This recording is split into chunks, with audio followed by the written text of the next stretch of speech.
जय माता दी सभी को। मेरा नाम पवन और अपनी इस वीडियो के अंदर आज हम चर्चा करने जा रहे हैं माता पिता के ऊपर। तो चलिए वीडियो को शुरू करते हैं। तो आज इस वीडियो के अंदर हम बात करेंगे कि कुछ ऐसे लोग हैं इस दुनिया के अंदर जिनसे उनके माँ बाप का बोझ नहीं उठाया जाता। मतलब इस तरह के कुछ लोग देखे हैं जैसे कि वो अपने बूढ़े माँ बाप को अनाथ आश्रम में छोड़कर आ जाते हैं। तो क्या ये करना आपका उचित है? तो ज़रा आप खुद से ही इस सवाल का जवाब अगर लेते हैं तो ये करना बिल्कुल गलत है। ये एक तरह का अपराध ही कहा जाएगा कि एक इमेजिनेशन लाइए अपने दिल के अंदर, मन में, कि जैसे मान लीजिए जिस स्टेज के अंदर आप इस दुनिया में आए थे तो आप भी अपना कोई कार्य कर नहीं सकते थे। ये वही माता पिता थे जो आपको इस दुनिया के अंदर लेकर आए थे और आपकी उंगली पकड़कर उन्होंने आपको चलने की शिक्षा प्रदान की। उन्होंने आपको चलना सिखाया, खाना सिखाया कि किस तरह से खाना खाया जाता है, किस तरह से कपड़े पहने जाते हैं, किस तरह से नहाया जाता है। सारी की सारी शिक्षाएं आपके माता और पिता ने ही आपको दी हैं। और आप क्या करते हैं कि अपने बूढ़े माँ बाप का जो भी कार्य है वो नहीं कर सकते, उसके अंदर असक्षम महसूस करते हैं और उनको अनाथ आश्रम में छोड़ आते हैं। तो आपका यह करना, इस तरह का कार्य करना बहुत ही ज़्यादा गलत है। ये वही माँ होती है जो आपको दूध पिलाकर, अपना दूध पिलाकर आपको बड़ा करती है। आप एक माँ के दूध का कर्ज कभी भी नहीं चुका सकते। ये वही माँ होती है जो एक बच्चा जब रोता है, जब वो पैदा होता है तो वो रात को चाहे 10 बार उठे, 10 बार रोएगा तो 10 बार ही माँ भी उठेगी उसको दूध पिलाने के लिए। अगर वो उसको किसी भी प्रकार की कोई दिक्कत है उसको दूर करेगी, वो सिर्फ माँ ही करती है। अगर मान लीजिए एक बच्चा है और वो पंखे के नीचे लेटा हुआ है और अगर लाइट चली जाती है तो माँ अपने हाथ से पंखा करेगी ताकि मेरे बच्चे को बिल्कुल भी गर्मी ना लगे, इसको कोई मच्छर ना काटे, कोई भी दिक्कत ना हो, आराम से सो पाए। तो ये देखिए ना, आपके माता पिता आपके लिए कितना कुछ करते हैं जब आप छोटे होते हो। ये वही माँ बाप होते हैं जो आपको पाल पोस कर, अपने खून पिलाकर आपको बड़ा करते हैं। एक 9 महीने तक अपनी कोख के अंदर एक महिला ही होती है जो एक बच्चे को रख सकती है।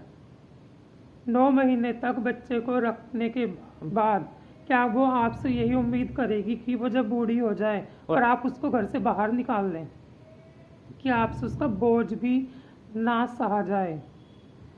और कुछ ऐसा देखा जा रहा है कि सड़क किनारे या फिर कहीं पर भी किसी चौराहे पर कुछ वृद्ध व्यक्ति हैं जो कुछ सामान बेचते हैं। उनके हाथ में लाठी होती है, वो लाठी भी सही से पकड़ नहीं पाते और एक हाथ में पेन का पत्ता लेकर वो बेच रहे हैं, या फिर कोई चिप्स बेच रहे हैं, पॉपकॉर्न बेच रहे हैं। तो इन सब के जिम्मेदार हैं कौन? इन सब के जिम्मेदार आप ही हैं। जिसके वो माँ बाप हैं उनसे पूछ कर देखिए कि उनको कितना ज़्यादा दुख होता होगा और उस दुख को देखकर वो परमपिता परमात्मा भी कितने दुखी होते होंगे कि जो अपने माँ बाप की सेवा ही नहीं करेगा तो वो किसी को भी खुश नहीं कर सकता। अगर आप कितने भी तीर्थ स्थान पर चले जाएं, कितने भी आप भंडारे दे लें, शिविर लगा लें, पानी पिला लें लोगों को, पैर दबा लें, अपने गुरु के दबा लें या किसी के भी दबा लें, कितनी भी सेवाएं कर लें, वो सब सेवाएं कम पड़ जाती हैं इनके आगे। अगर आपने अपने माँ बाप को ही सेवा भाव नहीं दिया तो आपने दिया ही क्या? तो हमें इस तरह के कार्य नहीं करने चाहिए। हमें समझना चाहिए कि वो हमारे माँ बाप हैं, उनको अपनी पलकों के ऊपर बिठा कर रखना चाहिए। आपने देखा होगा कि एक पूरा घर है, उस घर के अंदर अगर एक सामान भी पड़ा कर उसको अपनी जगह से कुछ दिनों के बाद हटा दिया जाए तो वो भी घर सूना सूना लगता है। तो ठीक उसी प्रकार एक घर के अंदर अगर कोई वृद्ध व्यक्ति है भी तो वो वृद्ध व्यक्ति के होने की ही इतनी ज़्यादा पावर होती है उस घर के अंदर कि ऐसा लगता है कि हमारे घर के अंदर कोई तो है जो इस घर को देख रहा है। उनका बहुत ज़्यादा सहारा होता है। कहते हैं कि बड़े आदमी का बैठना ही घर में सहारे का कार्य करता है। तो हमारा क्या कर्तव्य बनता है इनके प्रति, हमें कभी भी इनको दुख नहीं पहुंचाना चाहिए। समय पर हमें इनकी सेवा करनी चाहिए। कोई भी अगर इनको चीज़ चाहिए तो हमें इनको देनी ही चाहिए। अगर आज इनको दवाई की ज़रूरत है या किसी भी चीज़ की, खाने की, पीने की, रहने की, ओढ़ने की, किसी भी चीज़ की ज़रूरत है तो हम उसको पूरा करें, हमारा यही कर्तव्य बनता है। अगर एक इंसान को अगर हम देखते हैं वो मंदिर में जा रहा है, पूजा पाठ पूरी कर रहा है और अपने माता और पिता की सेवा वो नहीं कर रहा। अगर आप, कुछ लोग ऐसे हैं कि खाना बनाने की सेवा ले लेते हैं और घर में उनके बूढ़े बूढ़े माँ बाप हैं, उनको खाना तक नहीं पूछते, तो क्या वो परम पिता आपसे खुश होंगे? मैं आपसे यही सवाल पूछना चाहूँगा कि अगर आपके घर में आपके बूढ़े माता पिता भूखे बैठे हैं और आप सेवा दे रहे हैं खाना बनाने की, तो क्या आपसे भगवान खुश होंगे? वो आपकी सेवा कबूल करेंगे? कभी भी नहीं कर सकते। जो अपने माँ बाप की सेवा ही नहीं कर सकता, जिन्होंने जन्म दिया है, तो दूसरी सेवा कर कर आपको क्या लाभ मिलेगा? कुछ भी लाभ नहीं मिल सकता। चाहे आप कितने भी भंडारे दे लें, चाहे कितनी भी पूजा कर लें, फिर भी आप दुखी ही रहेंगे। और अगर आपने अपने माँ बाप की सेवा की है, एक स्टेज ऐसी आ जाती है, कुछ व्यक्ति हैं जो अपना जीवन नहीं छोड़ पाते, 80 साल के, 90 साल के इस तरह से हो जाते हैं और वो बेड पर ही लेट जाते हैं, उनसे उठा नहीं जाता, उन्हें नहलाना पड़ता है, उनको पोटी भी बीच में उनकी निकल जाती है, टॉयलेट निकल जाता है, हमें उनका वो साफ करना पड़ता है। पर ऐसा देखा जा रहा है कि लोग उनसे घिन करते हैं। तो ज़रा इमेजिन कीजिए, जब आप छोटे थे तो आप भी तो इसी अवस्था में थे। क्या आपकी माँ ने आपकी पोटी और टॉयलेट को साफ नहीं किया होगा?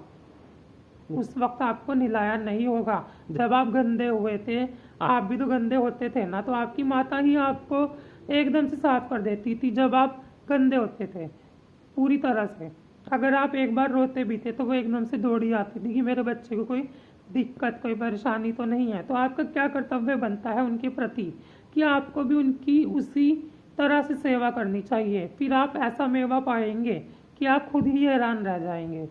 तो आशा करता हूँ अगर आपने मतलब अपने बूढ़े माँ बाप के साथ अगर इस तरह का आप व्यवहार करते हैं या फिर उनको अनाथ आश्रम में छोड़ आए हैं या फिर सोच रहे हैं छोड़ने की, तो आपका ये निर्णय लेना बहुत ही ज़्यादा गलत है। आपको ऐसा कार्य बिल्कुल भी नहीं करना चाहिए।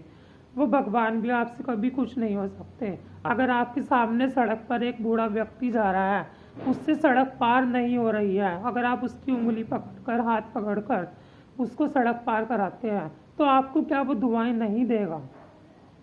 सोचिए, वो खुशी आपको कितनी खुशी मिलेगी उस खुशी के अंदर जब वो खुश होगा। तो आप ऐसे कार्य करिए जिससे कि भगवान भी खुश हो। वो भी यह सोचकर खुश होते हैं कि मेरा बनाया गया इंसान अपने हाथों से किसी दूसरे की मदद कर रहा है, वो भी उसको देखकर बहुत खुश होते हैं। तो परमात्मा को खुश करने का भी रास्ता यही है। अगर आप भगवान को खुश करना चाहते हैं तो सबसे बड़े माँ बाप ही आपके भगवान होते हैं। अगर आपने इनकी सेवा नहीं की तो आपने कुछ भी नहीं किया। इन्हीं के चरणों में स्वर्ग है और इन्हीं से आप नरक की भी प्राप्ति कर सकते हैं अगर आप इनके लिए गलत कार्य सोचते हैं या करते हैं। तो आशा करता हूँ आप मेरी दी गई जानकारी को ध्यानपूर्वक समझे होंगे और ऐसी गलती बिल्कुल भी नहीं करेंगे और अपने जीवन में उन्नति करेंगे। तो मैं सबसे यही प्रार्थना करना चाहता हूँ कि मतलब आपके घर में अगर बूढ़े माँ बाप तो उनकी आप जितनी ज़्यादा हो सके उतनी सेवा करें, उनसे घिन मत करें।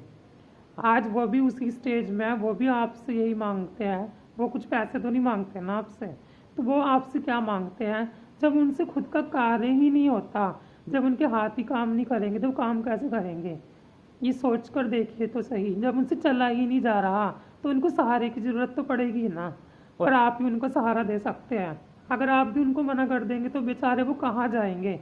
और आप ऐसा कर रहे हैं कि उनको घर से ही बाहर निकाल देते हैं कि उनको मजबूरी में भीख मांगनी पड़ती है और सड़क पर कुछ सामान बेचना पड़ता है और मजदूरी तक करनी पड़ती है। कुछ लोग मैंने ऐसे देखे हैं कि वो बेचारे सिर के ऊपर ईंटें लेकर जा रहे हैं, मजदूरी कर रहे हैं, उनमें महिलाएं और पुरुष दोनों हैं।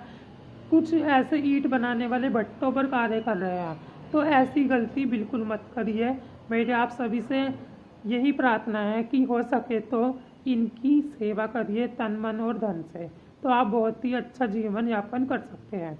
आशा करता हूँ आपको मेरी दी गई जानकारी काफ़ी अच्छी लगी होगी। अगर मेरी वीडियो आपको अच्छी लगती है तो आप इसके अंदर कमेंट करें, जिससे मैं समझ जाऊँ कि आपको मेरी वीडियो अच्छी लगी है।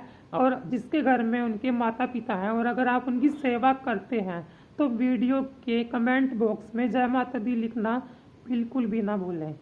धन्यवाद। जय माता दी।